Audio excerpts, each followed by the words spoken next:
Всем привет! Это опять мы. Опять время морских сборов. Суть до дела, учу жену искать гребешков. Вот этот гребешок нашла она сейчас. Видите, вот просто трава. Трава и грязь. Но вот неожиданно эта кучка травы оживает и начинает делать так. Пшк, пшк. И вот Марина первая заметила и нашла его. Это гребешок. Вот, раскрывался так и делал пшк, пшк. И вот на эти пшики стоит обращать внимание. Сейчас будем искать его товарищей. Вот как спрятался гребешок. Видите, вот его заровняло водорослями. Так тут и лежал. Этому даже пшикать не понадобилось. И так было понятно, что он тут лежит, потому что сверху вот водоросли были красного цвета, точнее. Как на зеленой траве, как бельмо на глазу.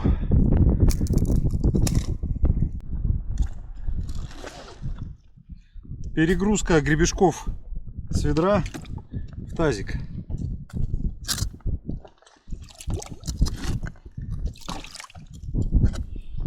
Вот на некоторых гребешках вот такая вот штука растет. Это то ли животное, то ли растение. Не очень понятная вообще вещь. Я склоняюсь больше к тому, что животное какое-то колониальное. Его мы не едим. Я бы поснимал больше.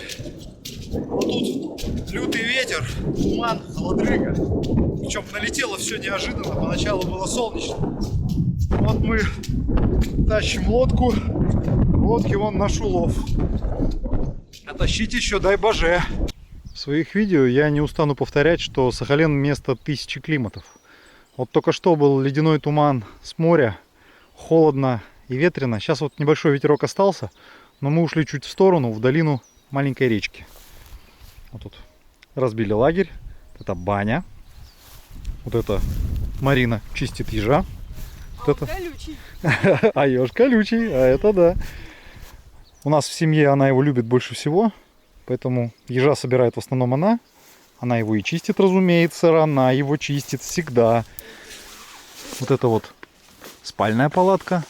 И спальная палатка изначально проектировалась с видом на воду. Чтобы можно было с утра выйти вот так вот. Выглянуть. А у тебя тут речка. Красота. Солнце, правда, слепит, ничего не видно. И вот так вот можно спуститься к воде. Мы уже лагерь поставили, можно и порыбачить. Вот начал уже протапливать баню. Это недавнее приобретение, поэтому я пока все делаю очень аккуратно.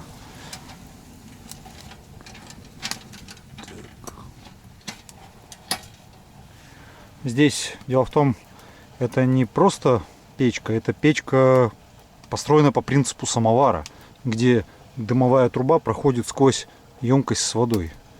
Вот печка всего 10 минут топится, а емкость уже такая горячая. Рукой еще трогать могу, но уже на грани. И вот этот пар, по идее, когда вода закипит, вот через это отверстие уже чувствуется такой слабый порог. Через это отверстие должна выходить в окружающее пространство и греть. Ну что ж, проверим. Солнце уже село. Все же так потемнело. А кое-кто еще даже ежа не дочистил. Ну а когда ежи наконец почищены, минус только в том, что у нас все есть, но мы забыли вилки и ложки. И случайно нашли в моем рюкзаке обломочек пластиковой вилки. Поэтому она у нас теперь единственная вилка. Вот этот гребешок в зеленом табаско. Этот гребешок с шрирачей. А этот гребешок с красным винным уксусом. Поэтому мы сейчас выпьем за здоровье бабушки, которая посидела с детьми. А изможденные родители могли немножечко себя побаловать. Ну что же. За бабушек? Да, за бабушек. Пусть будут здоровы и живут богато.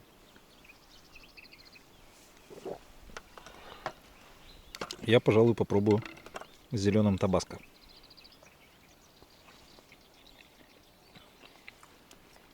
Ну что, зря. Видите, чистила. Пожалуй, зеленый табаско немножко добавляет уксуса. Чуть-чуть пережигает вкус гребешка. Но гребешок все равно настолько вкусный, что трудно перебить. Табаско, пожалуй, чересчур мощен для него. О! Неплохо. Винный уксус. Огонь. Винный уксус вкусно.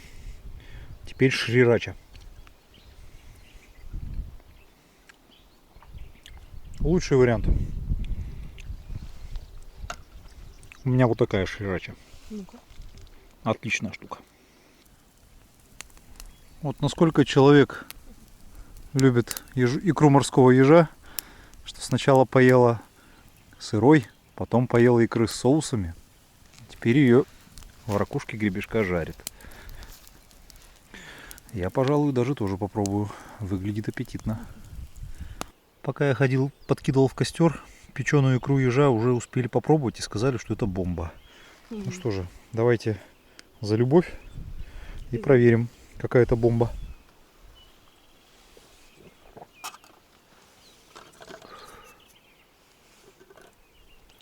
Держи. Так. О! Неожиданно. Да, неожиданный вкус. Новый и интересный. Я раньше жарил из ежовой икры оладушки. Так. Мне не досталось. Да, на дворе утро нового дня. Я рыбачу. Пока поймал только вот такую махонькую кунжинку. Ну и особо-то и приманку побросать не успел. Это вот одни из первых забросов. Плыви. Нам нужно что-то покрупнее. Прям большое, вот такое большое.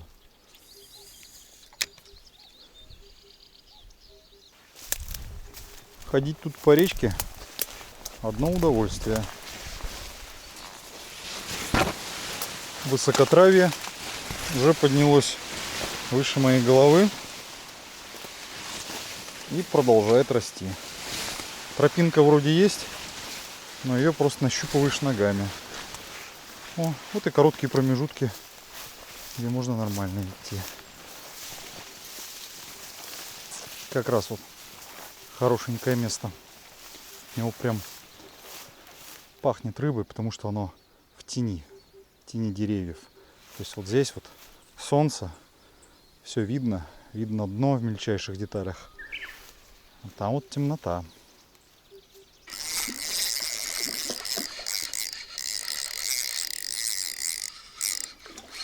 Где-то после той кунжички я около часа ходил без поклевки. Вот она наконец состоялась, и рыбу я все-таки проворонил. На коротке трудно с ней. Трудно ей дать гулять. Вот сошла. Потому что если бы я ей дал бы погулять, она бы вон в те коряги залезла. Я бы ее, скорее всего, больше бы вообще никогда не увидел. А так есть шанс, что отдохнет и клюнет снова. Ну и поклевка была классическая. Это была сима. Поклевка была классическая при проводке блесны в плотную к коряжке.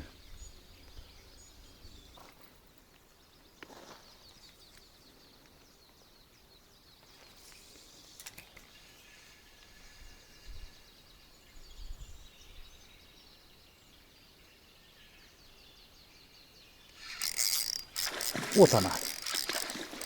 Вот она. Вот она, семиночка. Ой. Хе. Сама на берег выскочила. Господи. Да чего доверчивая рыба. Да ё-моё. Тише, тише, господи. Вот такая вот рыбка. Свежая, только с моря. Привет, красавица моя. Долго ж ты сопротивлялась? Ну, в том плане, что долго не кусала приманку.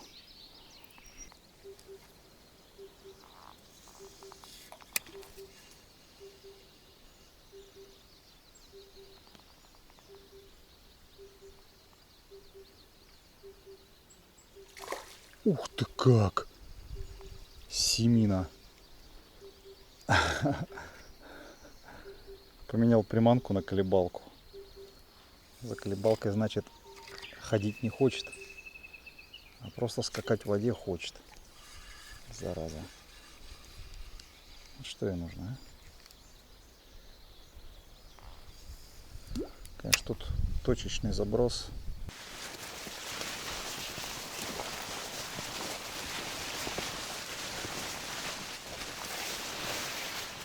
Ну, какая красота. Голубое небо, зелень. А вон там вот, в конце долины, виден на море туман. И периодически оттуда порывы ледяного ветра долетают. То есть очень хорошо, что сбежали с моря. А вот наш обед. Я рыбу и брюхо не вскрывал. Просто через отверстие, где голова, вытащил все кишки и с обеих сторон как следует присолил. Теперь, чтобы не было лютого огня, так вот накрываю крышкой.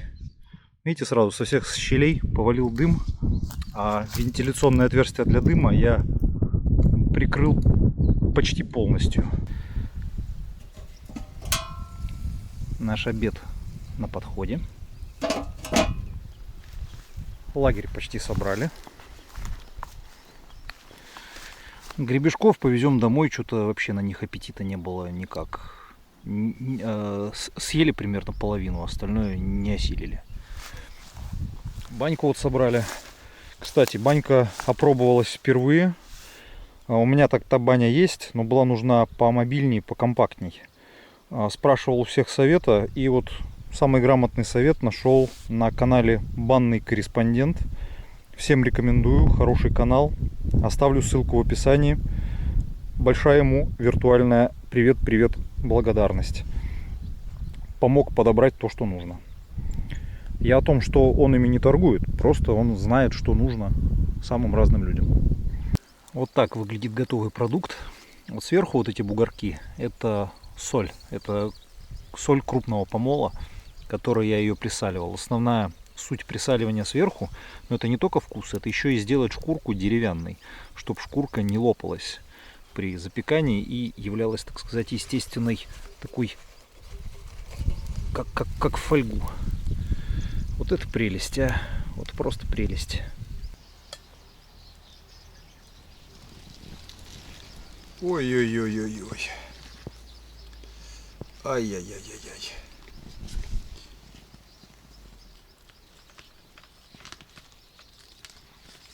Сам себе завидую в такие моменты.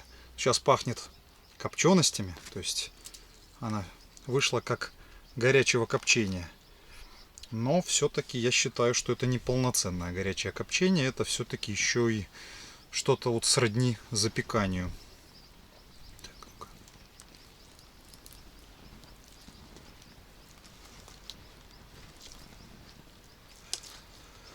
Ой-ой-ой-ой-ой.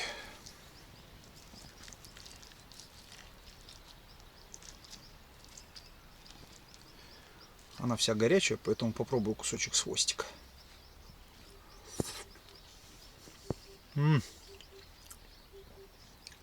Копчененький вкус. Само мясо такое, нечто среднее между вареным и печеным. Очень вкусно. Очень. Так, ну и по традиции кусочек оператору. Вкуснятина. Вот, собственно, и все. Сему съели. Теперь чай с конфетами пьем. Всем пока-пока. До свидания. А у нас вот такой вот вид. Вот такой вот вид из окна. Точнее, из двери. Ладно. Всем до свидания. Пока-пока.